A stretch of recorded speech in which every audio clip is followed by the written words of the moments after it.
اعوذ باللہ من الشیطان الرجیم بسم اللہ الرحمن الرحیم الحمد للہ رب العالمین والصلاة والسلام علی اشرف الانبیاء والمرسلین واہل بیتہ الطیبین الطاہرین المعصومین اما بعد۔ سورہ مبارکہ مزمل آیت نمبر 16 سے آیت نمبر 20 جس پر سورہ مزمل کا اختتام ہوگا الحمدللہ۔ بات یہاں تک پہنچی تھی کہ پروردگار عالم نے یہ ارشاد فرمایا کہ ہم نے تمہاری طرف رسول بھیجا جو تمہارے اوپر گواہ ہے، جیسا ہم نے فرعون کی طرف رسول بھیجا تھا۔ یعنی موسیٰ علیہ السلام جس طرح سے ان لوگوں کی ہدایت کے لیے بھیجے گئے تھے، اسی طریقے سے یہ رسول تمہاری ہدایت کے لیے بھیجا گیا۔ اور جس طرح سے فرعون نے معصیت کرنے کی وجہ سے عذاب کا مشاہدہ کیا، تو پھر تمہیں بھی ایسے ہی عذاب کا مشاہدہ کرنا پڑ سکتا ہے اس دنیا میں، یا پھر بالآخر آخرت میں تمہیں ان تمام تر سزاؤں کا سامنا کرنا پڑ سکتا ہے۔ شاہدن علیکم یعنی تمہارے اوپر گواہ ہے، یعنی اس کا مطلب یہی ہے کہ میدان قیامت میں کہ جب عدالت پروردگار بالکل آمادہ ہوگی تو اس موقع پر پیغمبر اکرم اپنا کیس پریزنٹ کر دیں گے، ان کے خلاف گواہی دیں گے کہ میں نے ان کے درمیان جو حق تھا، حقیقت تھی، اسے بیان کر دیا تھا، مگر اس کے باوجود انہوں نے میری بات کو قبول نہیں کیا۔ اسی کنٹینیوشن میں بات آگے بڑھتی ہے کہ فَعَصَىٰ فِرْعَوْنُ الرَّسُولَ، تو فرعون نے رسول کی معصیت کی، نافرمانی کی، بات نہیں مانی۔ فَأَخَذْنَاهُمْ أَخْذًا وَبِيلًا، تو ہم نے اسے بڑی سختی کے ساتھ عذاب میں گرفتار کر لیا۔ فَكَيْفَ تَتَّقُونَ، تو تم کیسے اپنے آپ کو بچاؤ گے؟ ان کفرتم، اگر تم کفر کرتے ہو، یومن، اس دن سے، کہ یجعل الولدان شیبا، کہ جب بچے بوڑھے ہو جائیں گے۔ یعنی یہ اس عذاب کی سختی کو سمجھانے کے لیے ایک تعبیر اور ایک محاورہ ہے کہ تم ذرا سوچو کہ ماضی کے اندر بھی ہمارے عذاب کی مثالیں گزر چکی ہیں، پریکٹیکلی وہ داستانیں تم تک پہنچی ہیں، ہم نے بھی تمہارے سامنے بیان کر دی ہیں کہ اس طرح سے معصیت کرنے والے لوگوں کے ساتھ ہمارا معاملہ رہا۔ ان میں سے بہت بڑی مثال فرعون کی ہے۔ اب تم اپنے بارے میں سوچو کہ ویسا ہی اگر کفر تم نے اختیار کیا تو وہ دن آنے والا ہے کہ جہاں پر سختی اور عذاب اتنا زیادہ ہوگا کہ اگر بوڑھا ہو، بچہ ہو، تو بچہ بھی جو ہے وہ بوڑھا ہو جائے گا۔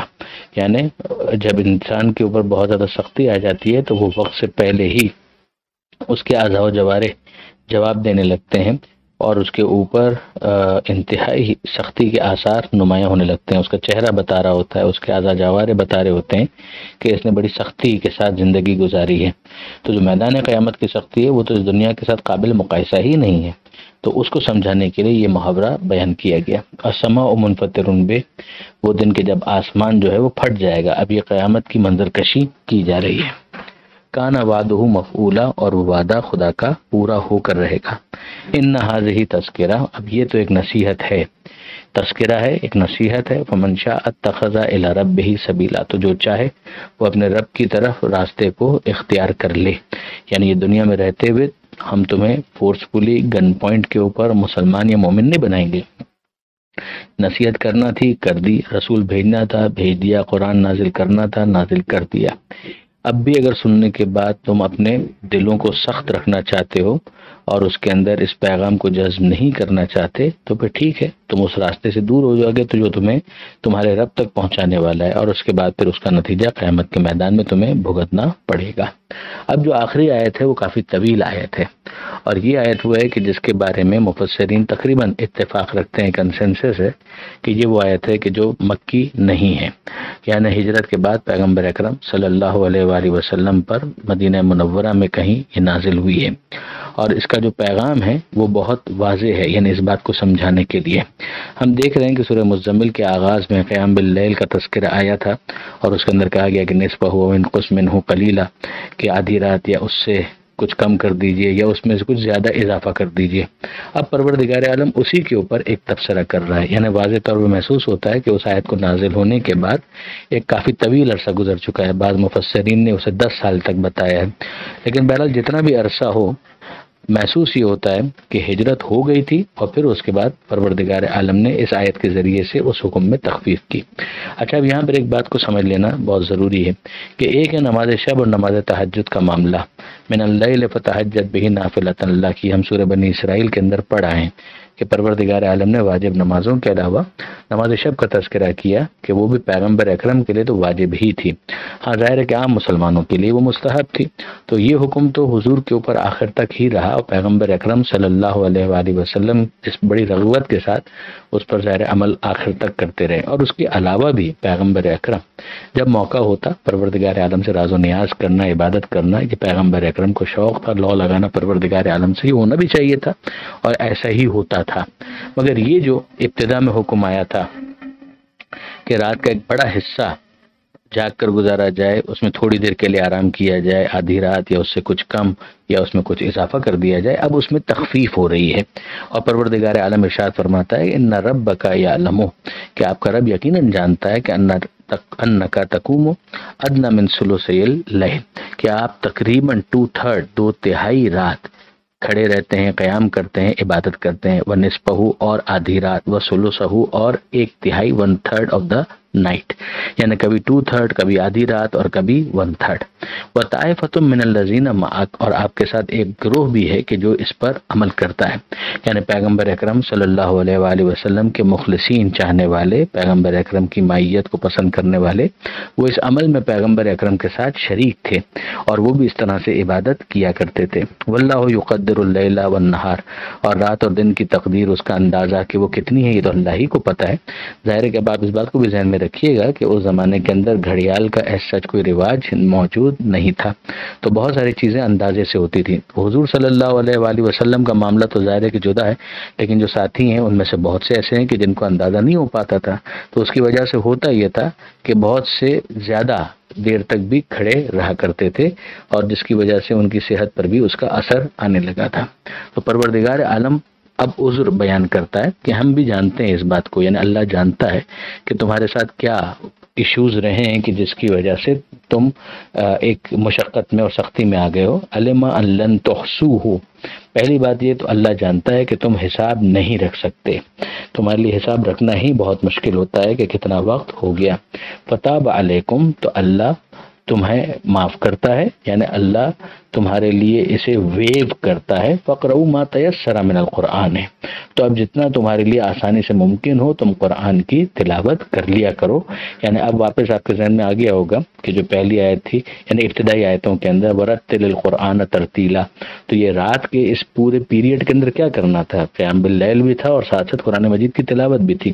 تو اب یہ کہا جا رہا ہے کہ نہیں، اب ٹھیک ہے، جتنا تمہارے لیے آسانی سے ممکن ہو تم قرآن کی تلاوت کر لیا کرو۔ تو ایک تو ایشو یہ تھا کہ تمہارے لیے حساب رکھنا بہت مشکل تھا۔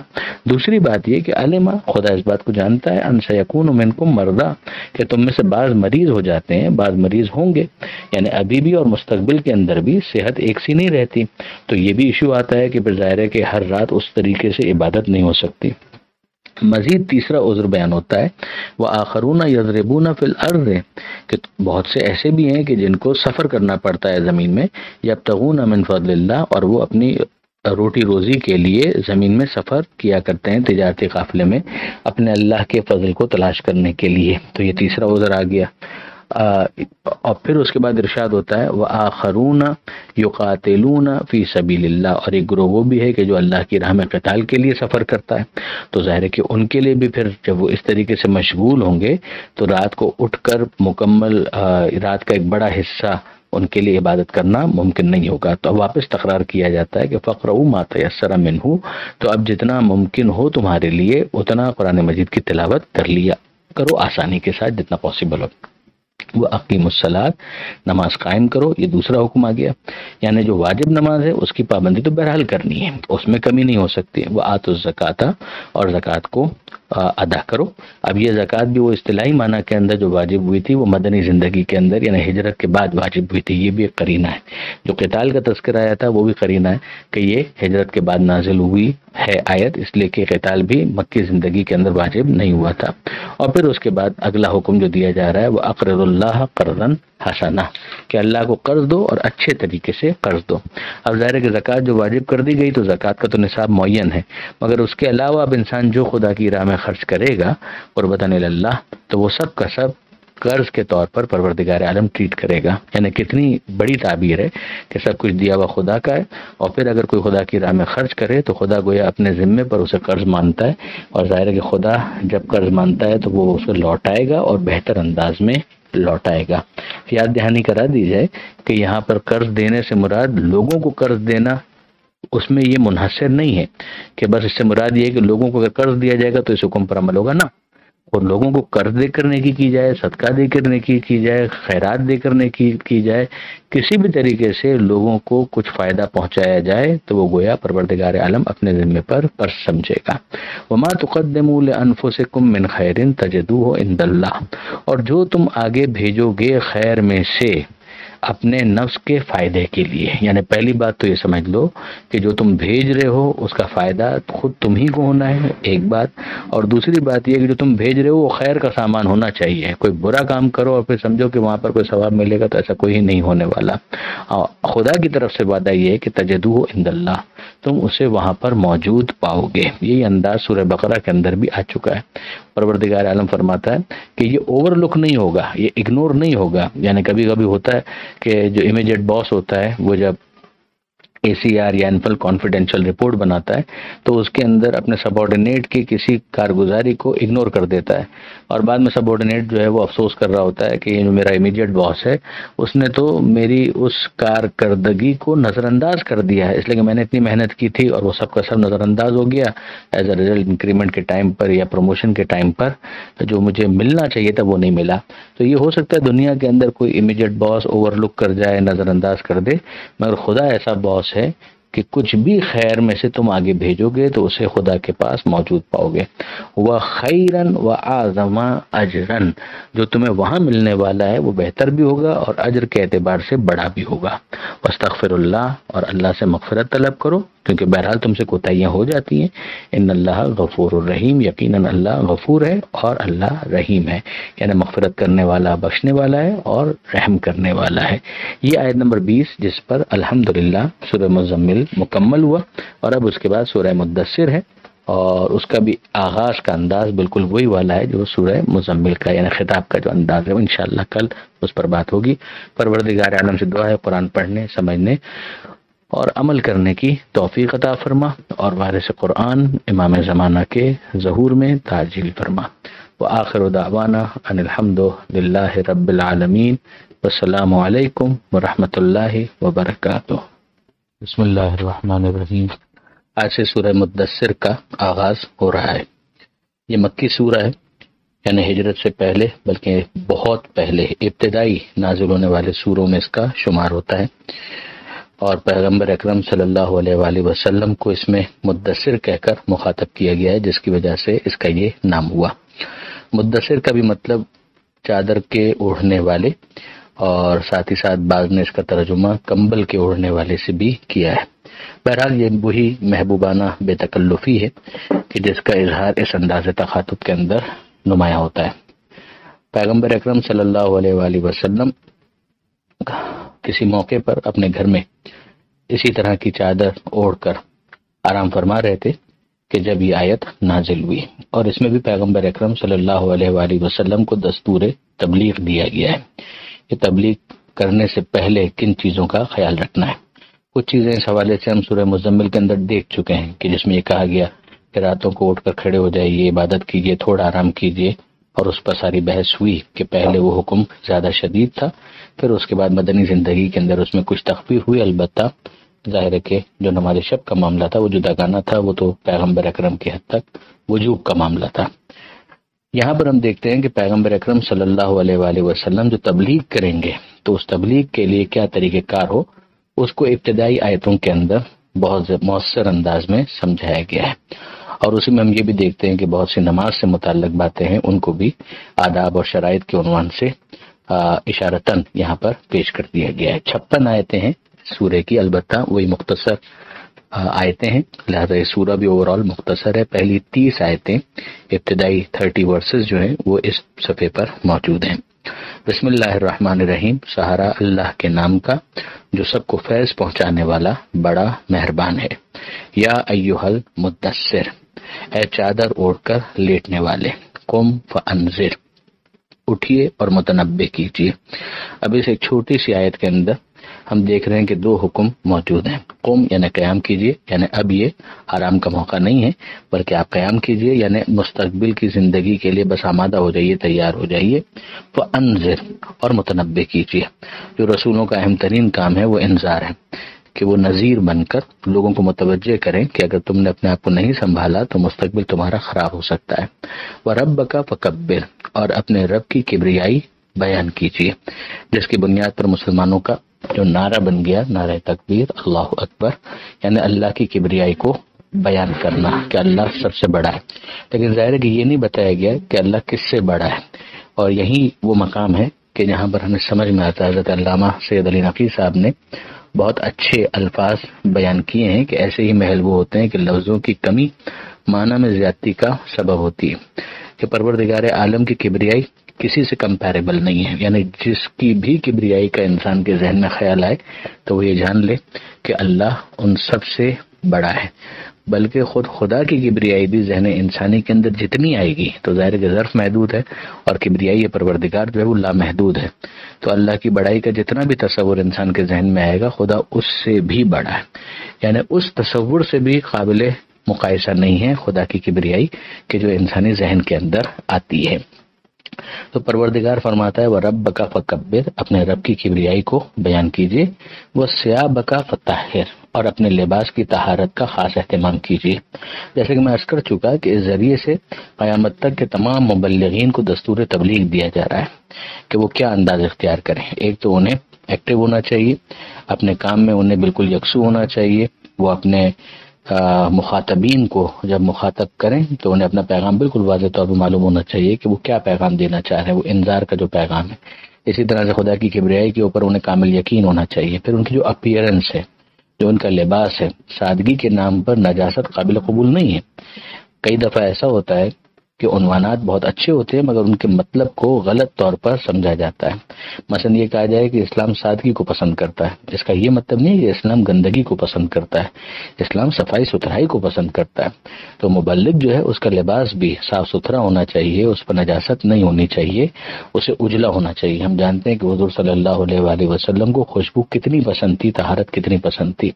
اسی طرح سے کہا جا رہا ہے وَالرُّجْزَ فَاهْجُرْ کہ نجاست سے اپنے آپ کو دور رکھیے، یعنی انسان طہارت کا اہتمام بھی کرے اور غلاظت ہے، نجاست ہے، وہ انسان کے اوپر نہ آنے پائے۔ وَلَا تَمْنُنْ تَسْتَكْثِرْ اور ایسا نہ ہو کہ احسان جتا کر کثرت کے طلبگار بنے۔ اب ظاہر ہے کہ حضور صلی اللہ علیہ وآلہ وسلم انک لعلی خلق عظیم، وہاں پر تو معاملہ خلق عظیم کا ہے، مگر جیسے کہ میں نے عرض کیا کہ سب کے لیے یہ پیغام ہے کہ ایسا نہ ہو کہ انسان جب تبلیغ کر رہا ہو، جب دعوت دے رہا ہو، جب دین پہنچا رہا ہو تو اس کی نظر اس بات کے اوپر ہو کہ یہ لوگ مجھے ہدیہ کتنا دیں گے، یہ مجھے لفافہ کتنا دیں گے، یہ مجھے اجر کتنا دیں گے۔ وہ اپنا اجر پروردگار عالم ہی سے طلب کریں اور اسی کی طرف ان کی توجہ ہو۔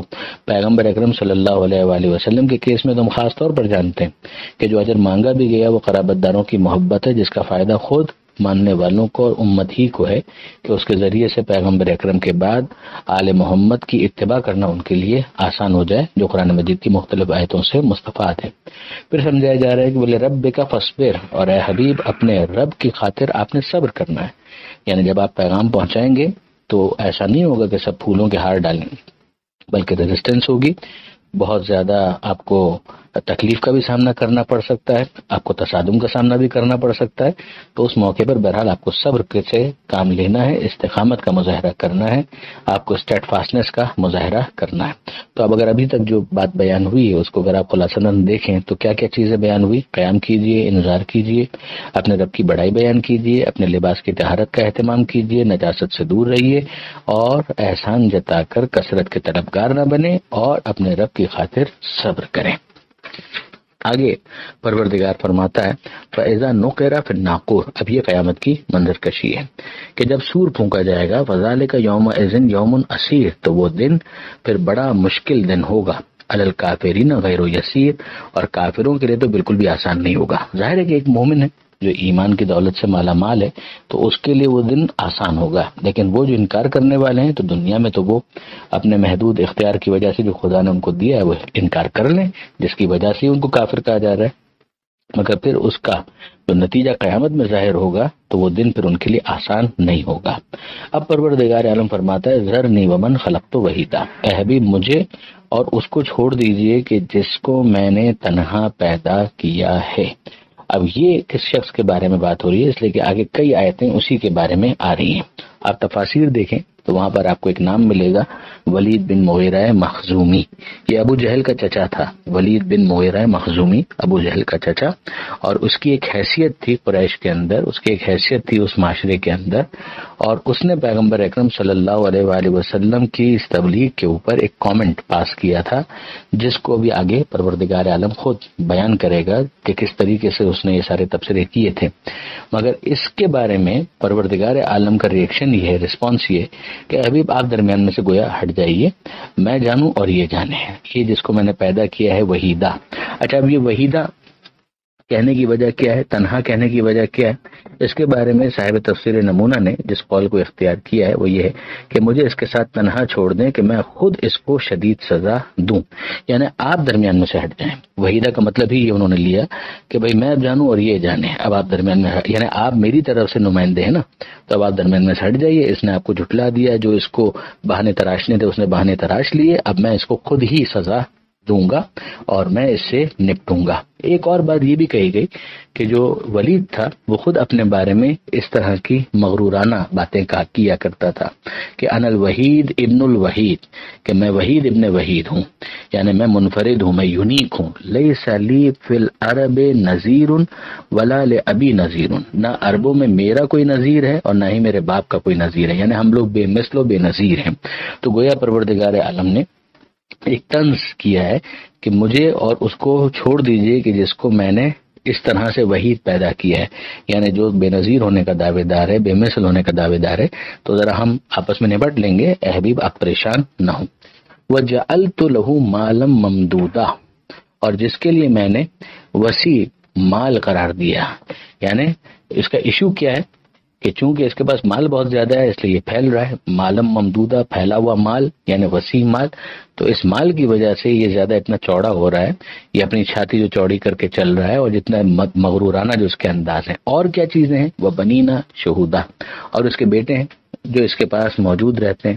تو عربوں کے اندر تو یہ بہت زیادہ ایک میٹر آف پرائڈ اور میٹر آف پریسٹیج ہوا کرتا تھا کہ میرے اتنے بیٹے ہیں۔ وَمَهَّدتُ لَهُ تَمْهِيدًا، اور ہم نے اس کے لیے فراہم کر دیا ہے آسانیوں کا سامان، یعنی جو آسانی اس معاشرے کے اندر تصور ہو سکتی تھی وہ عام طور پر اس کے پاس موجود تھی۔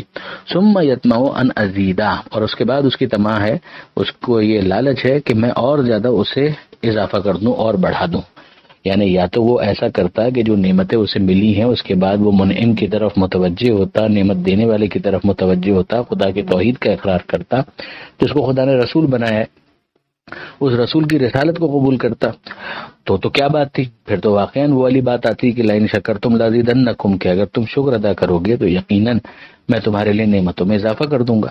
لیکن معاملہ یہ ہے کہ کفران نعمت ہو رہا ہے، معاملہ یہ ہے کہ ان نعمتوں کو لینے کے بعد یہ تکبر کا مظاہرہ کر رہا ہے، اور پھر اس کے بعد اس کی طمع اور لالچ یہ ہے کہ مزید اس میں اضافہ بھی ہو جائے۔ کلا، ہرگز نہیں، انہ کان لآیاتنا عنیدا، یہ تو ہماری نشانیوں کا دشمن ہے، جو ہماری نشانیاں اس کے پاس پہنچ رہی ہیں ان سے دشمنی کرنے والا ہے۔ ہماری نشانیوں میں سب سے بڑی نشانی یہ رسول جو قرآن ہم نے نازل کیا ہے، ان سب کا تو انکار کرنے والا ہے، ان سے تو دشمنی کرنے والا ہے۔ تو اب اس کے ساتھ ہوگا کیا؟ سأرہقہ صعودا، میں جلد اسے لے جاؤں گا سخت عذاب کی راہ پر۔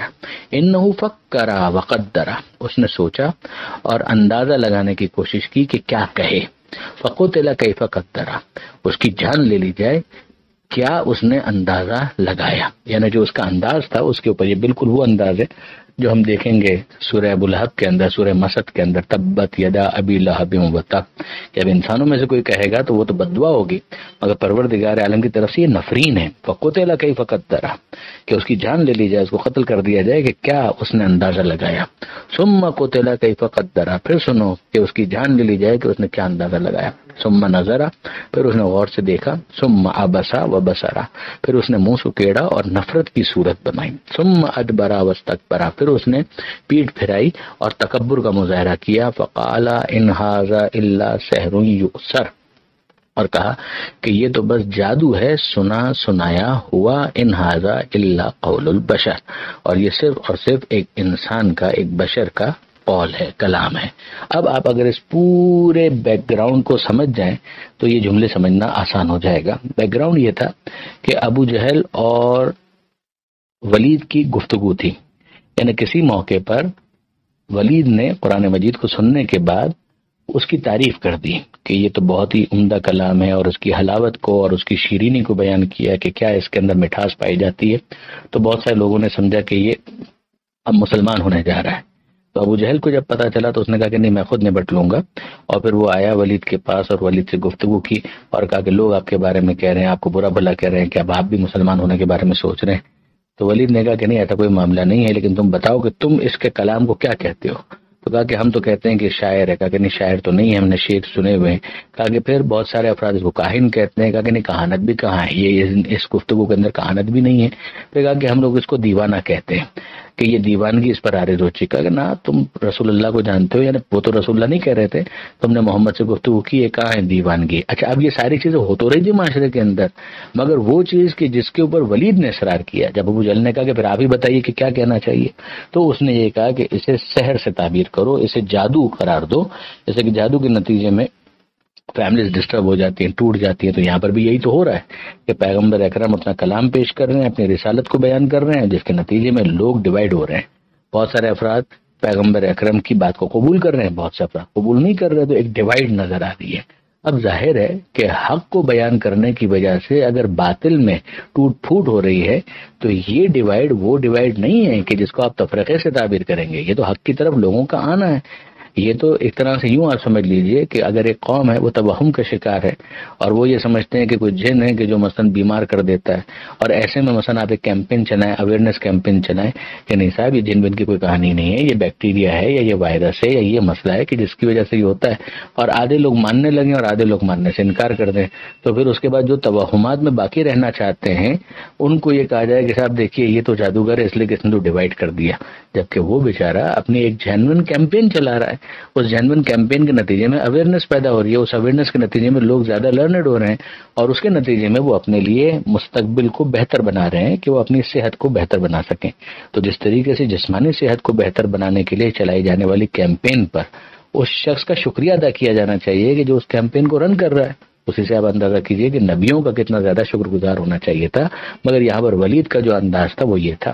اور محسوس یہ ہوتا ہے کہ قرآن مجید نے اس کی اتنی مذمت کی ہے، یعنی اس کا یہ کہنا بہت سے کو گمراہ کر گیا، ایسا احساس ہوتا ہے کہ اس نے یہ کہا اور اس کی ایک تو پرسنالٹی کا جو انفلوئنس تھا، اور پھر اس کی اس بات کی وجہ سے بہت سارے افراد نے مان لیا، اور پیغمبر اکرم صلی اللہ علیہ وآلہ وسلم کے اوپر جادوگر ہونے کی تہمت لگا دی گئی کہ بھئی ایک انسان ہی کا قول ہے اور یہ جادوگری ہے، جادو ہے کہ جو یہ کر رہے ہیں۔ اب پروردگار فرماتا ہے ایسا اسلی ہے سقر، میں اسے مزہ چکھاؤں گا دوزک کا۔ سقر یعنی دوزک، دوزک کا ایک نام۔ وما ادراک ما سقر، اور تمہیں کیا معلوم کہ سقر کیا ہے، دوزک کیا ہے، پھر اس کی کچھ وضاحت۔ لا تبقی ولا تذر، وہ دوزک، وہ سقر کہ جو رحم نہیں کرتا اور چھوڑتا نہیں ہے۔ لواحۃ للبشر، اور جلا کر سیاہ کر دیتا ہے کھالوں کو، نعوذ باللہ من ذالک۔ علیہ تسعۃ عشر، اور اس کے اوپر 19 ہے۔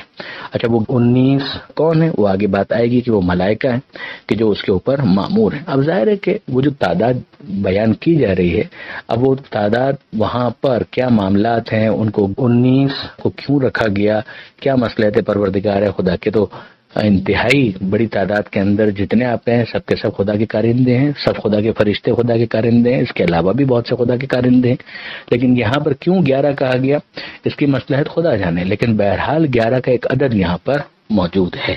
اب اس کے بعد جو بیان ہے وہ انشاءاللہ کل 30ویں آیت کے اوپر یہ صفحہ مکمل ہوا۔ پروردگار عالم سے دعا ہے قرآن پڑھنے، سمجھنے اور عمل کرنے کی توفیق عطا فرما، اور وارث قرآن امام زمانہ کے ظہور میں تعجیل فرما۔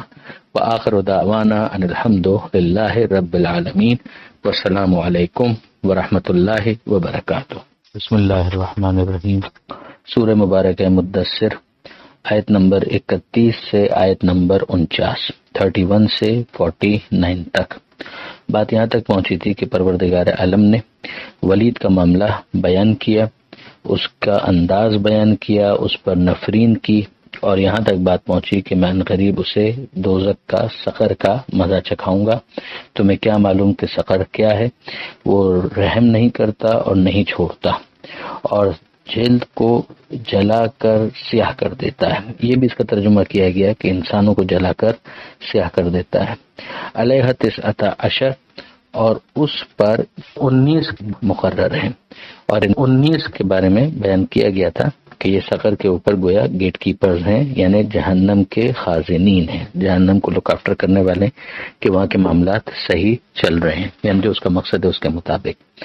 آگے جو کچھ بھی پروردگار عالم نے بیان کیا، اس سے پہلے اس بات کو سمجھنا ضروری ہے کہ بعض روایات کے اندر آیا ہے کہ اہل کتاب میں سے بعض افراد آئے اور پیغمبر اکرم صلی اللہ علیہ وآلہ وسلم سے خازنان جہنم کے بارے میں سوال کیا کہ جو جہنم کے گیٹ کیپرز ہیں، جو جہنم کے اوپر مامور ہیں، ان کی تعداد کیا ہے۔ تو پیغمبر اکرم صلی اللہ علیہ وآلہ وسلم پر آیت کا یہ حصہ اس کانٹیکسٹ میں نازل ہوا کہ علیہ 19، یعنی وہ جو بحث چل رہی تھی وہ اپنی جگہ پر چل رہی تھی، اور درمیان میں پروردگار عالم نے اس کی بھی وضاحت کر دی۔ پیغمبر اکرم صلی اللہ علیہ وآلہ وسلم نے جب اس تعداد کو ان کے سامنے بیان کیا تو چونکہ یہ ان کی تعلیمات کے مطابق تھی، جس کے اوپر انہیں اطمینان تھا کہ یہ ان کی تعلیم بالکل درست ہے اور وہ اس کو فقط کراس چیک کرنا چاہ رہے تھے، میچ کرنا چاہ رہے تھے، تو پروردگار عالم کی طرف سے نازل شدہ اس وحی کے نتیجے میں انہیں اطمینان ہو گیا، اور ظاہر کے صاحبان ایمان جو تھے ان کے ایمان میں اور زیادہ اضافہ ہو گیا۔ جو پہلے سے مومن تھے اور پکے مومن تھے، انہیں تو معلوم تھا کہ جو کچھ بھی خدا کی طرف سے نازل ہوگا درست ہی ہوگا، مگر وہ افراد کے جن کے ایمان کے اندر کچھ کمی تھی تو انہوں نے بھی اس میں توانائی محسوس کی۔ ہاں، اس موقع پر ہوا یہ کہ جو کفار تھے انہوں نے مذاق اڑانا شروع کر دیا۔ خاص طور پر ابو جہل کے حوالے سے یہ جملے ملتے ہیں کہ اس نے کہنا شروع کر دیا کہ افسوس تمہارے حال پر، تم سب غارت ہو جاؤ۔ یہ کہہ رہے ہیں کہ وہاں بس 19 کارکن مقرر ہیں، تو تم میں اتنی ہمت نہیں ہے کہ 10 آدمی ان میں سے ایک ایک سے بھیڑ جائے اور اس طرح سب کا خاتمہ کر دیں۔ یہ وہ لوگ ریڈیکیول کر رہے تھے، مذاق اڑا رہے تھے۔ تو انہی میں سے ایک شخص تھا ابو الاسد، جسے اپنی طاقت پر بڑا ناز تھا، وہ کہنے لگا کہ 17 سے تو میں اکیلا ہی نپٹ لوں گا، 2 کو تم ختم کر دینا۔ اب ظاہر ہے کہ اب یہ الگ الگ ریئیکشنز ہیں، ایک ریئیکشن صاحبان ایمان کا ہے، ایک ریئیکشن اہل کتاب کا ہے جو جینوئنلی معلوم کرنے کے لیے آئے تھے، اور ایک ریئیکشن ان کفار اور مشرکین کا ہے، اور انہوں نے اس طریقے سے مذاق اڑانا شروع کر دیا۔ اب پروردگار عالم کا اس کے اوپر کیا تبصرہ ہے؟ پروردگار فرماتا ہے کہ وما جعلنا اصحاب النار الا ملائکۃ، یہ جو اصحاب النار ہیں، یا اصحاب النار کی تعبیر یہاں پر جہنم کے خازنین کے حوالے سے آئی ہے۔ عام طور پر جہنمیوں کے لیے اصحاب النار کی تعبیر استعمال ہوتی ہے، مگر یہاں پر جو اس کو دیکھ رہے ہیں، جو اس کے اوپر مقرر ہیں، جو کارکنان ہیں، ان کے اوپر اس کی تعبیر کا اطلاق کیا گیا ہے۔ تو پروردگار فرماتا ہے کہ وہ ملائکہ ہیں، الا ملائکتن، یعنی کوئی عام فرد نہیں ہے کہ جس کا تم سے مقابلہ ہو تو تم اس کو پچھاڑ دو گے اگر تمہاری جسمانی طاقت کچھ زیادہ ہے، بلکہ یہ تو ملائکہ ہیں۔ خدا اگر چاہتا تو کسی ایک فرشتے سے بھی وہ کام لے سکتا تھا۔ ہم جانتے ہیں کہ لوط علیہ السلام کی قوم کے اوپر جو عذاب آیا تھا تو چند ہی فرشتے تھے کہ جنہوں نے اس بستی کو بالکل الٹ پلٹ کر رکھ دیا۔ تو پروردگار عالم تو جس سے جو کام لینا چاہتا ہے اتنی اس کو توانائی دے سکتا ہے۔ اب یہ تو خدا کی مصلحت ہے کہ وہ 11 فرشتوں کو یہاں پر ان عذابوں کے لیے کہ جو جہنمیوں کو دیے جائیں گے وسیلہ بنانا چاہتا ہے، مقرر کرنا چاہتا ہے، تو خدا نے کر دیا۔ اہل کتاب کے حوالے سے معاملہ الگ ہوا، صاحبان ایمان کے حوالے سے معاملہ الگ ہوا، کفار کے معاملے حوالے سے جو ریئیکشن آیا وہ الگ آیا۔ اب پروردگار فرماتا ہے وما جعلنا عدتهم، یہ جو تعداد ہے یہ ہم نے اس لیے مقرر کی الا فتنة للذین کفروا، تاکہ کفار کی مزید آزمائش ہو جائے، کفار کا امتحان ہو جائے کہ وہ کس طریقے سے ریئیکٹ کرتے ہیں۔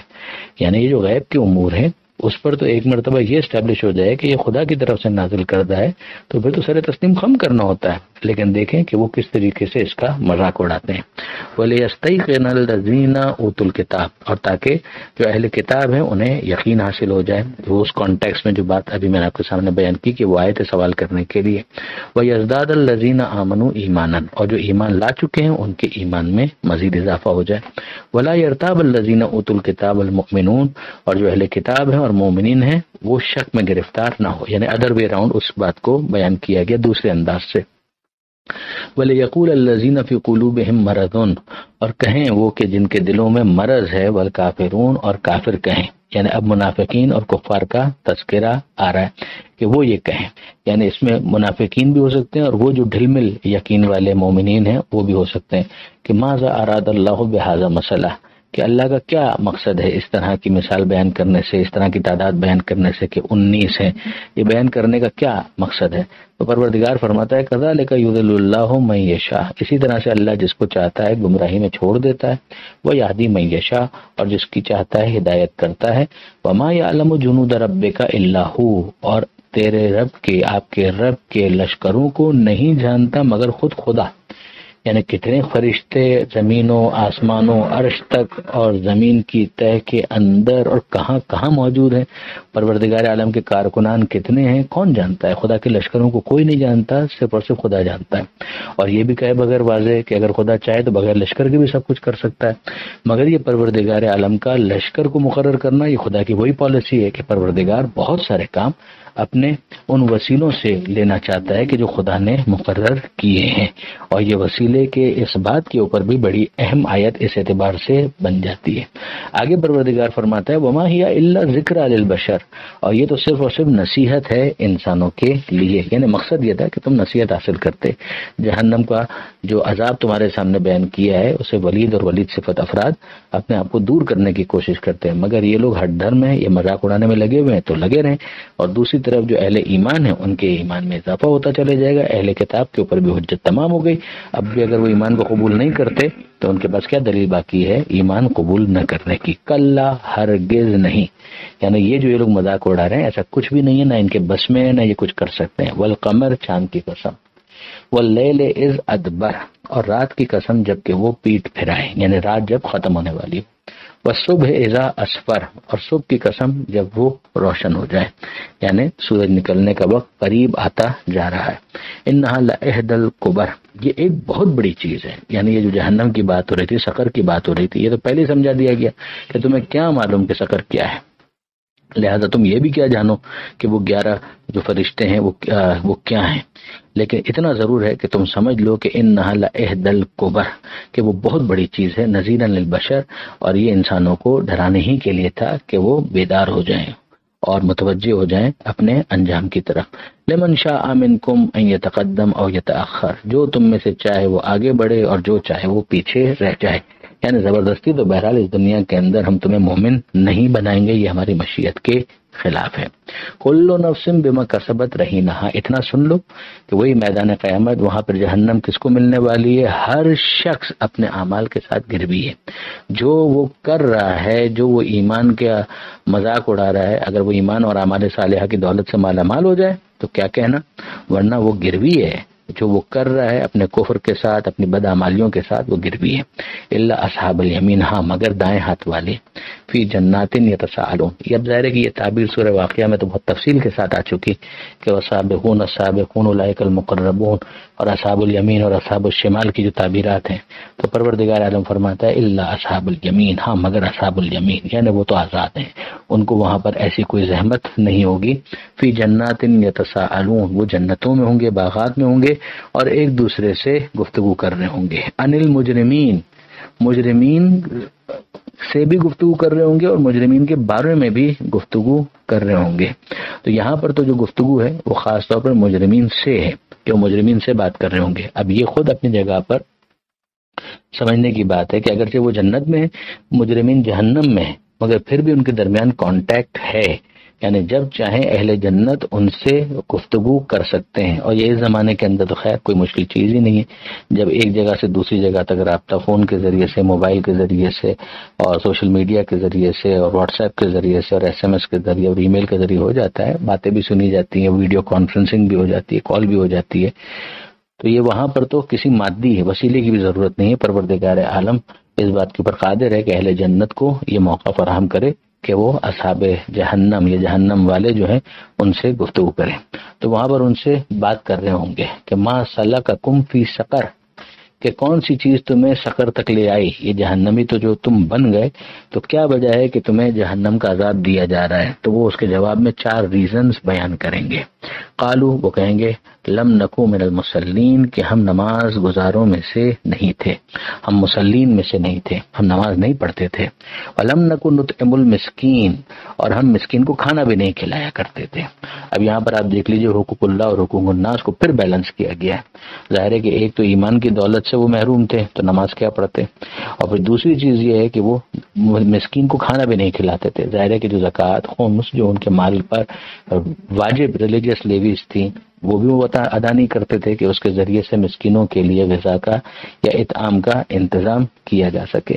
وَكُنَّا نَخُوضُ مَعَ الْخَائِضِينَ اور ہم بےہودہ بات کرنے والوں کے ساتھ بےہودہ باتوں میں مصروف رہتے تھے، ہم اپنے وقت کو ضائع کرتے تھے۔ اب ظاہر ہے کہ جس کے پاس بےہودگی میں وقت ضائع کرنے کے لیے ہو تو پھر اسے علم و دانش کی محفلوں میں آنے کی کہاں توفیق حاصل ہوگی، اسے قرآن مجید پر غور کرنے کی کہاں توفیق ہوگی۔